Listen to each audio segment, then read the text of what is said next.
About once a year, my father would drive up from Austin to Little Rock for the weekend. My brother and I usually stayed with him at the Motel 6. My father usually smelled like an odd mixture of Old Spice and musky sweat. And for most of my childhood, I thought that was how a man was supposed to smell. My brother Bill and I always ended up fighting for his attention. To us, his attention was a prize to be won, to be earned. It was as if we had one weekend to catch up on an entire year of absence. One chance to have him notice us, look at us, be proud of us, and love us. Secretly, I hoped he might stay around this time. Just maybe, if we pleased him enough and were good enough, he just might stay.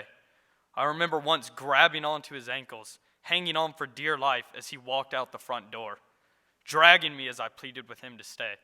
I was fighting for his affection, literally, but it didn't work. It never worked. Each time he left, my heart would break, and I would die again. This is just one of millions of heartbreaking stories from fatherless children. In the book of Psalms, David says, "A father of the fatherless and a judge for the widows is God in his holy habitation." This verse explains to us that when we care for the fatherless, we are being like and honoring God. We see an example of what a godly father should look like in the parable that Jesus teaches to us, the prodigal son. In this parable, the more youthful child requests the share of the property that falls upon me. So the father divides the property between them. But after he is brought to a low state, the son remembers how his righteous father treats his servants better than how he is currently. So he plans to return to his father and ask for forgiveness. On his way back, before he can even speak, his father runs to him and accepts him back into his house and throws him a huge party. Without the guidance of the father, the son wasted all that he had in living wildly and lavishly. Yet he still was accepted back into the home. This is God's model of good fathership.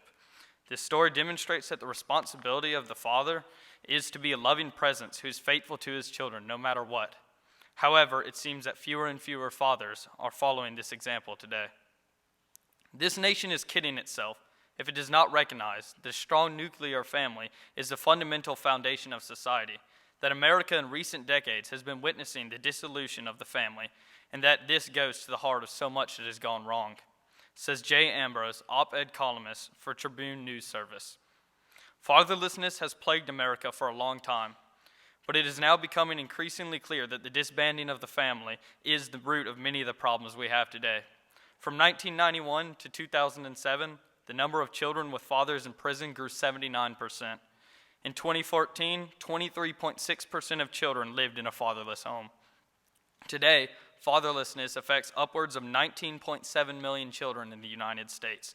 This means that around 1 in every 4 children live in a fatherless home. For the purpose of this thesis, fatherless homes will be defined as a home where the biological or adoptive father is not present for the majority of the first 18 years of the child's life, and there is no stepfather present. The fallout from fatherlessness is more than an individual tragedy. It impacts more than the fractured family, the single mother, and her children. Fatherlessness is a catastrophic wreck that is poisoning our families, communities, and nation. No one remains unaffected. The absence of the father from a home has devastating effects on not only the children involved, but also the family and society that they are a part of. First, the absence of a father deeply roots itself into a child's life. For instance, a fatherless child is at a much greater risk of suffering from obesity. Without a father's guidance, the child is up to 2 times more likely to suffer from obesity, as well as being subject to much higher stress levels, which can lead to increased rates of suffering from certain health impediments. A study done in 2009 has linked obesity in women to much faster cognitive decline, such as Alzheimer's disease and brain tissue loss. With increased chances of obesity, the children are expected to live shorter lives and are at much more greater of a risk to suffer from things like diabetes, cancer, and high blood pressure. This link to obesity is one example of negative effects of fatherlessness on a child's physical health. Fatherlessness directly causes higher chances of serious mental side effects as well. According to the National Fatherhood Initiative, new research on father absence shows that old adage does not apply to the effects of father absence on children. In other words, according to absent father statistics, for many of our most intractable social ills affecting children, father absence is to blame. Out of all the youths in America who suffer from behavioral disorders, around 85% of them are fatherless. Dr. Jared Brown said in his article for the Minnesota Psychological Association, children from a father-absent home are more likely to become depressed, have suicidal thoughts, or suffer from anxiety.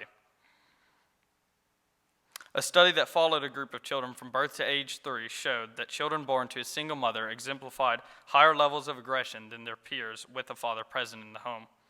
Fatherless children account for 80% of rapists motivated with displaced anger and 63% of youth suicides. Children without a father present in the home are more likely to have trouble with adjustments and consistent friendships. The children sometimes compensate for these problems by developing overly prideful and intimidating personas to compensate for their internal turmoil. Just as fatherlessness roots itself into a person's life, causing a considerable number of mental and physical health problems to plague them, it also increases a child's chances of not completing high school, which will inevitably beleaguer them for the rest of their lives. The sad fact is that fatherless children account for 71% of all high school dropouts, making them up to 2 times more likely to drop out of high school than a child raised in a nuclear family. According to the American Library Association, a high school diploma can be the gateway to better employment and a successful college career. Roughly 60% of jobs require some type of training or education beyond high school. High school dropouts are much more likely to suffer adverse health effects and become impoverished when they get older. A study found that those whose fathers were most involved in parenting tended to achieve more in school, despite family wealth or the education of their parents. Young women who drop out of high school are 9 times more likely to be or become young single mothers. This staggering number should show that fatherlessness not only affects the individual children, but also their current and future families. Next, fatherlessness affects the family just as much as the individual. According to 1 Corinthians, the father is the head of the family, and if the head is something is missing, then the rest of the body will struggle. The U.S. Census Bureau found in 2000 that 6.6% of married couples with children live below the poverty level, while 34.3% of female-only parent households lived below the poverty level. A family without a father is over 5 times as likely to be under the poverty line as a family with a father. Suffering from poverty almost doubles one's risk of certain mental disorders, most notably substance abuse disorder in men and depression in women. Financial issues are the number 3 leading cause of divorce in America. Fatherless children are also 5 times more likely to be raised in a poor home, 4 times more likely to either become poor or stay poor once they become adults, and financial struggles are the number 3 leading cause of divorce, then it would logically follow that the problem of fatherlessness repeats itself throughout generations. Just as fatherlessness has a great possibility to create generational poverty, so too will it lead to increased chances of teen pregnancy. 71% of all teen pregnancies come from fatherless homes. Fatherless teenagers are 7 times more likely to become pregnant than children who are raised with a father present in the home. More specifically, young women tend to manifest a strong desire for male attention and become much more vulnerable to manipulation by men. Studies have shown that a higher quality father-daughter relationship is a strong barrier for future engagement in risky sexual behavior as a child. Many of these unplanned babies will be aborted, and of those who survive, many will be fatherless. Finally, a fatherless home not only affects the children and the family involved, but also the society as a whole. For instance, a child raised in a fatherless home is almost 2 times more likely to abuse alcohol or drugs, and around 3 times more likely to deal drugs than a child raised in a stable 2-parent home. The use of marijuana is very common among high school students, but it comes at the high price of a child's short-term and long-term memory, ability to operate a motor vehicle, and increased chances of lung cancer and gum disease. Often, young teens do not know how to deal with their problems and feelings properly, so they turn to drugs and alcohol as a coping mechanism. When under the influence of alcohol, men tend to become more likely to engage in harmful behaviors such as sexual aggression. Alcohol and drug abuse can cause a person to interpret ambiguous acts as provocations to conflict. Alcohol paired with poor decision-making have been responsible for 4 out of every 10 violent crimes and are strongly correlated with 3 out of every 4 instances of spousal abuse. Fatherless children account for 75% of all drug users. Gang affiliation and crime are both acts that will affect an individual and the people around them for the rest of their lives. Fatherless young adults are 2 times more likely to commit a crime and go to jail for it. According to Peter B. Gray, males of various ages and cultures learn most of their social behavioral norms from their father. Without the father present, young males do not know how to properly act in society or find the recognition they crave, so they often turn to gangs to fill the deficit in their lives. Young adults from fatherless homes have shown higher chances to shoplift once and eventually become chronic shoplifters. In Dr. Jared Brown's article, Father Absent Homes, Implications for Criminal Justice and Mental Health Professionals, he says, a high percentage of gang members come from father absent homes, possibly resulting from a need for a sense of belonging. Through gangs, you find a sense of community and acceptance. The absence of a father creates a strong sense of loneliness in undisciplined youth that will be compensated for by a life of crime. In opposition to this, children who identify their father as a positive role model consistently show higher grade point averages and are less likely to be absent from school. Marco Rubio, former presidential candidate, says in The Federalist, "We see the consequences of fatherlessness all around our country. The research connecting fatherlessness to increased crime rates among adolescents is widely discussed, surrounding the prevalence of child poverty, but it affects all of us." James M. Kushner, executive editor of Touchstone and Salvo magazine, writes, "Where you find lots of fatherless young men not being trained for fatherhood, you will find most of today's violent crime. Michigan State University did a study on adolescent murderers and the factors that might have led up to their homicides. They found that around 75% of the young murders they examined came from fatherless homes. CNN once looked at the deadliest mass shooters in United States history and found that out of all the mass shooters under 30 years old, only one of them was raised in a home with their father. White supremacist Dylan Roof entered a church and ruthlessly shot 9 African Americans in Charleston, South Carolina. His parents had gotten divorced before he was born. For 3 weeks in 2002, John Muhammad and Lee Boyd Malvo drove around the Washington, D.C. area randomly shooting innocent civilians. The pair was eventually caught and convicted of their crimes. During the trial, it was found that the 18-year-old Malvo was fatherless and that Muhammad treated him like his son. Malvo was seeking validation and acceptance anywhere he could find it, much like the millions of fatherless children today. Unfortunately, he found it in a manipulative, ruthless murderer. John Sowers, the president of the Mentoring Project, said, "As a nation, we can continue to build more and bigger prisons, but while we spend millions of dollars to imprison these young men, we continue to see the inevitable cycle of fatherlessness rage and churn before our eyes. If we continue to focus on the symptom, we will miss the real problem: absent fathers." One might say that a child in an abusive situation might be better off if the father were gone altogether. Yes, an abusive father is much worse than no father at all, and it would definitely be best for both the mother and the child to be removed from the situation. However, it is very important that children have a strong and consistent fatherly role in their lives, whether that be a loving stepdad or an affectionate grandfather, to provide for them the acceptance and loving guidance that they seek. One might say that a single mother can provide the same things for a child that a father can. However, both parents bring to the table a different type of wisdom or knowledge that the other cannot. For example, fathers model what it means to be a God-honoring man and provide for the family to his sons. To his daughters, he consistently shows how women are to be treated by diligently caring and providing for his wife, while also exemplifying what a virtuous and faithful husband looks like. God's perfect plan includes both a father and a mother for his good purposes. When a father is absent from the home for whatever reason, the children suffer, the family is broken, and the society is wounded. If we continue to let these things happen, we will end up in a country with thousands of young men throwing their future away before it even begins. We will also end up in a country with young women who are driven by the feeling of worthlessness and a strong desire for masculine love, which will eventually lead them to a life of sexual and emotional promiscuity. Rahm Emanuel, the 55th mayor of Chicago, presented this issue while addressing the problem of violence in Chicago. When young men join gangs in search of praise, we can and must do better. When young men turn to lives of crime for hope, we can and must do better. When prison is a place we send boys to become men, we can and must do better.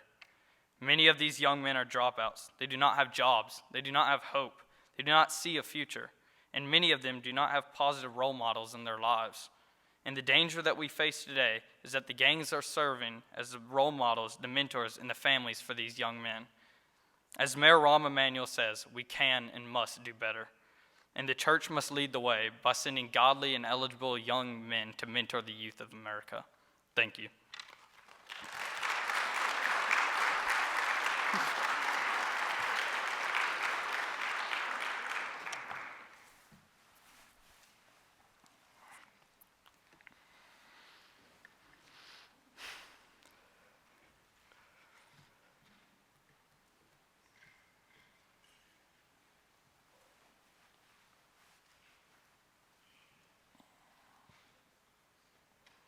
Thank you, Garrett. Based on your research, what part has the church played in the fatherlessness epidemic in the United States? Are you asking, like, has the church caused a problem and caused it to be more of a problem, or is it more along the lines of...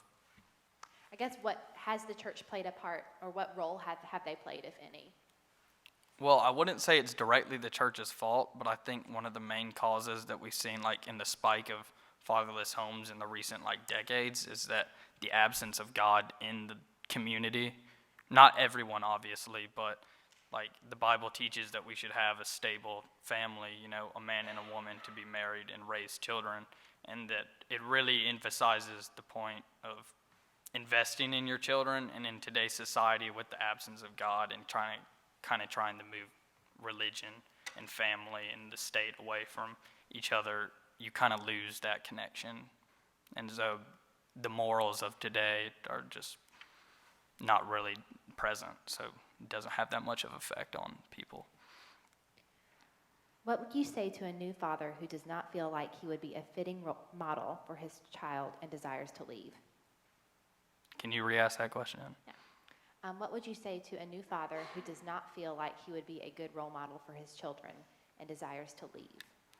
Well, there's no perfect example of a father other than God, so none of us are going to be completely perfect and just a great example at all times. So as long as you're trying your best to live in accordance with the Bible and using God as your role model to try and learn and become a better father, then I think that you will be okay in the end. How can we combat fatherlessness in our lives and community? And how do we reach out to those fatherless kids in a safe and loving way? As previously mentioned, just obviously in trying to influence the community to come to church and learn about God. And then for the other part, wait, can you repeat the last part of that question? How do we reach out to fatherless kids in a safe and loving way? Okay, so there's a couple of different organizations. I mentioned John Sowers in my paper. He started this thing called the Mentoring Project, and basically it's like, I bet some of y'all are familiar with this, the Big Brother program. So you have a godly young man, and he comes alongside the children and kind of just, not exactly is their father, but he kind of shows them what it means to be a God-honoring man and a good, eligible person. And then there's some other things if the situation is worse, like there's some things that where the children can go, you know, like the Boys and Girls Club is kind of like that of America, and then there's some other ones. I think it's the Brook Church home or something like that, where kids that are in a dangerous situation or an unsafe situation with their father, they get taken there, or the mother can't really provide for them, they get taken there, and it's kind of like a foster home where they get taught about the gospel and kind of get to live together. So that's another good organization. Should we see a man abandoning his family for no good reason as a punishable act? Should we see it as by law? Just as punishable. I would assume criminal act, but it's a little more general than that. That's a great question. I would say it's not really our right to punish him to do that, because I think there's some moral implications that come in with that, because, you know, when he makes that decision to leave the family, that's going to plague him for the rest of his life, and it will have the children suffer. So while we may not be able to punish him now, but God marks everything. So anything that we may not be able, or it's just not really our place, I guess I would say, to an extent that is. We shouldn't just accept it and turn our way from it. We should definitely discourage those kind of actions, but I don't think that we should actively seek out and punish those fathers because we don't know the whole situation. Thank you, Garrett.